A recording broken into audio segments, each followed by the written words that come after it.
नमस्ते everyone, good morning. हा lesson 6 आहे. Lesson 6 काय आहे? Telling daily routine. आता आपण बघितलं की टेलिंग हॅबिटसाठी सुद्धा सिम्पल प्रेझेंट टेन्स वापरला जातो. त्याच पद्धतीने टेलिंग डेली रुटीन म्हणजेच काय, रोजच्या ज्या ॲक्टिव्हिटीज आहेत आपल्या, आपण रोज काय करतो, आपलं एक रुटीन ठरलेलं असतं. आपलं प्रोफेशन कोणतंही असो, आपलं एक रुटीन ठरलेलं असतं आणि अशा रुटीनसाठी पण आपण काय घ्यायचं आहे? Simple present tense.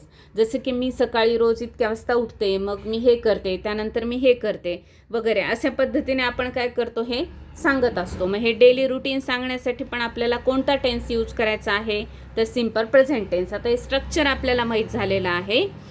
Singular subject असेल ही, शी, इट. आता आय हा सिंग्युलर सब्जेक्ट आहे, पण आय हे स्पेशल आहे, त्यामुळं आय हे याला प्लुरल सारखाच रूल फॉलो करायचा आहे, S+V1. आणि सिंग्युलर सब्जेक्ट असेल तर ही, शी, इट यासारखे सब्जेक्ट असतील तर S+V1 आहेच आहे, पण व्हीला एस किंवा ES हे ॲड करायचे, सफिक्स. हे आपण बघितलेलं आहे, तेच या ठिकाणी फॉलो करायचं आहे. आता हे डेली रुटीन म्हणजेच काय? दैनंदिनी. जसं मी म्हटलं की सकाळी मी इतक्या वाजता उठते, त्यानंतर हे करते, मग हे करते, संध्याकाळी हे करते वगैरे. असं आपण मैत्रिणी भेटल्यावर आपण सांगतो एकमेकींना, काय चाललंय तुझं सध्या? तर काही नाही, मी इकडं जाते, हे करते, त्यानंतर हे करते, बस असा दिवस माझा जातो, असं आपण शॉर्ट सांगतो. पण या ठिकाणी लक्षात ठेवायचं की आपल्याला जास्तीत जास्त छोट्या ॲक्टिव्हिटीज यामध्ये समाविष्ट करायच्या आहेत. आपण जेवढ्या ॲक्टिव्हिटी घरामध्ये करतो ते सगळं आपल्याला या ठिकाणी लिहायचं आहे.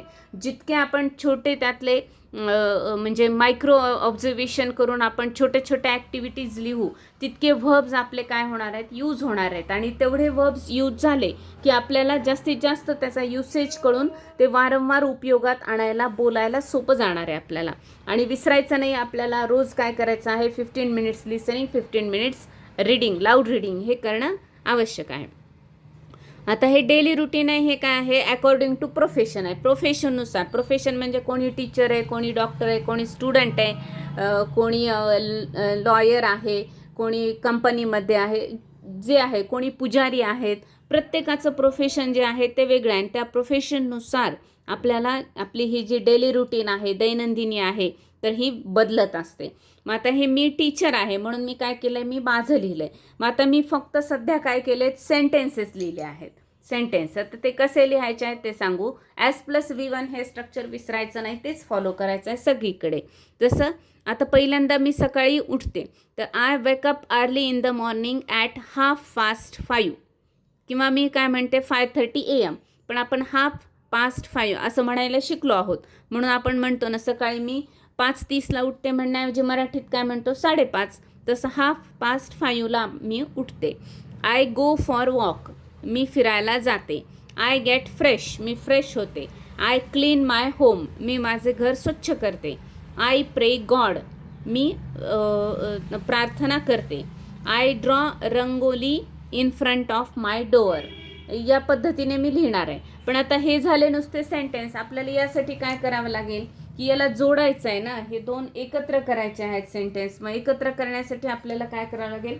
काही शब्द या ठिकाणी वापरावे लागतील. कोणते शब्द वापरावे लागतील? की मी आपण मराठीत बोलताना कसं म्हणतो? त्यानंतर मी हे करते, मग मी हे करते. या पद्धतीने जसं बोलतो तसं इंग्लिशमध्ये सुद्धा आपल्याला काय करावं लागेल? मी आधी आत्ता हे केलं, मग त्यानंतर मी हे केलं, त्यानंतर मी असं केलं, असं आपल्याला सांगावं लागेल ना. मग त्यासाठी आपण काही शब्दांचा काय करू? या ठिकाणी वापर करूया. मग असे कोणते शब्द आपल्याला घ्यायचे आहेत लिहिताना, लक्षात ठेवायचे आहेत बोलताना? तर हे असे आहेत. ते आहेत first, next, then, after, after that, finally, before that. असे काही शब्द आपल्याला उपयोगात आणायचे आहेत. हे मी तुम्हाला देणार आहे, नंतरच्या पेजवर ते आहे. पण इथं आपण काय करूया? ते ॲड करूया. आता इथं लिहिलं आहे की I wake up early in the morning at 5:30. Subject plus V1, subject plus V1, subject plus V1 हे आपण लिहिलेलं आहे. तर ते काही आपल्याला रूल ब्रेक करायचा नाही. आता मला असं म्हणायचं त्यानंतर मी वॉकला जाते. तर मी वॉकला जाते हे तर लिहिलं आहे, पण मला लिहायचं त्यानंतर. मग मी इथं काय करेन? जर मला कंटिन्युएशनमध्ये लिहायचं आहे हा पॅराग्राफ, तर मी इथं करेन देन. देनमध्ये T कॅपिटल, इथं फुल स्टॉप, कारण हे वाक्य इथं पूर्ण झालं. देन. आणि देन नंतर आय हे एव्हरीवेअर कॅपिटल असल्यामुळे आय कॅपिटलच राहणार आहे. Then I go for walk, full stop. I get fresh, आता मला याच्यानंतर हे जोडायचेत वाक्य. मी काय म्हणेन, मग इथला हा जो फुल स्टॉप आहे हा कॅन्सल करायचा आहे. फुल स्टॉप काय करू आपण, कॅन्सल. आणि तिथं काय लिहूया, after that I clean my home, I pray God. इथं लिहिते मी then I draw rangoli in front of my door, I enjoy tea with my family members. आता प्रत्येक 2 वाक्याच्या मध्ये हे लिहिलंच पाहिजे असं काही नाही आहे. जसं आपण नॅचरली मराठी बोलताना कधी वापरतो तो शब्द, कधी वापरत नाही, तसं लिहायचं आहे. त्यानंतर मी हे करते, त्याआधी मी हे करते वगैरे. I prepare breakfast for all, I eat breakfast with my children. तर आता आय ईट किंवा आय एन्जॉय दोन्हीपैकी कोणताही चालेल. ईट म्हणजे खाते, टेक म्हणजे घेते ब्रेकफास्ट, किंवा डू म्हणजे करते, आय डू ब्रेकफास्ट, हे पण या ठिकाणी बरोबर आहे. कोणतंही एक व्हर्ब या ठिकाणी वापरू शकतो. With my children, with my family members, with my parents वगैरे. मग इथं परत काय लिहू शकते मी, then I conduct my online classes for 2 hours. आता मी इथे असं पण म्हणू शकते की I conduct my online classes from 8:30 to 10:30 AM, असं पण लिहिलं तरी बरोबर आहे.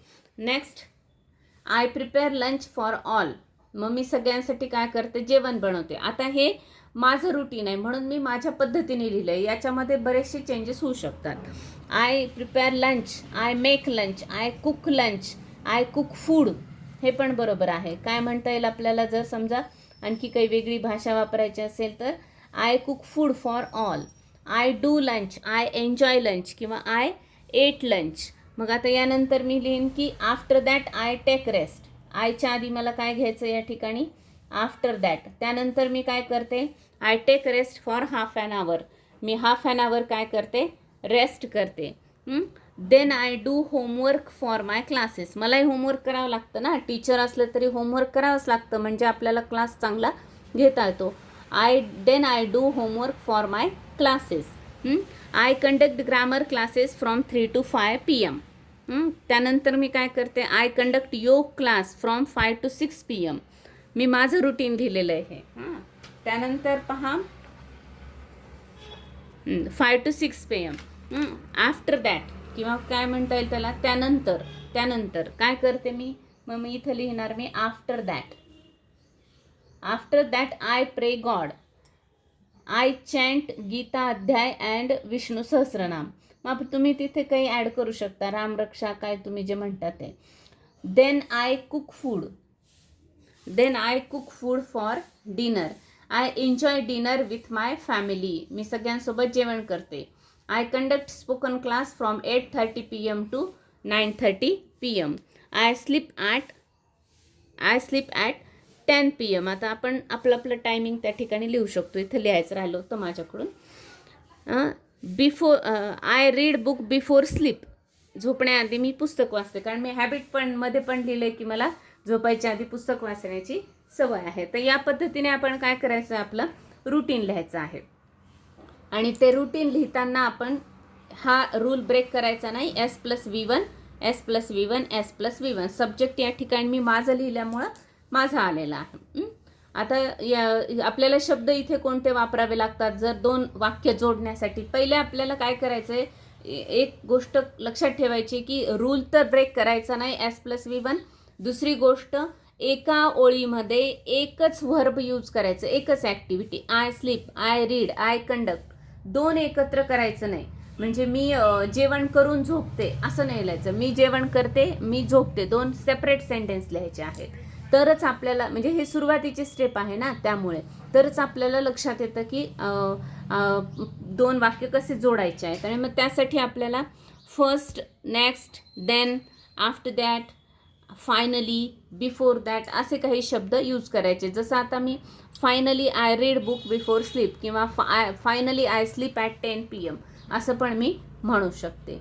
आता याच्यासाठी आपलं होमवर्क काय करायचं आहे, आपल्याला आजचं होमवर्क आहे राईट युअर डेली रुटीन. आता तुम्ही जे आहे, जे लिसनर्स आणि हे आहेत, या व्हिडिओचे जे श्रोते आहेत, प्रेक्षक आहेत, त्या सगळ्यांनी काय करायचं आहे, राईट युअर डेली रुटीन. आपण जे ज्या प्रोफेशनमध्ये आहेत, आपलं जे रुटीन आहे, आपण गृहिणी जरी असेल, होममेकर जरी असोल, तरीसुद्धा त्यांचंसुद्धा एक काहीतरी काय रुटीन ठरलेलं असतं. आपण वाटेल तेव्हा उठतो, वाटेल तेव्हा गोष्टी करतो, असं नाही होत.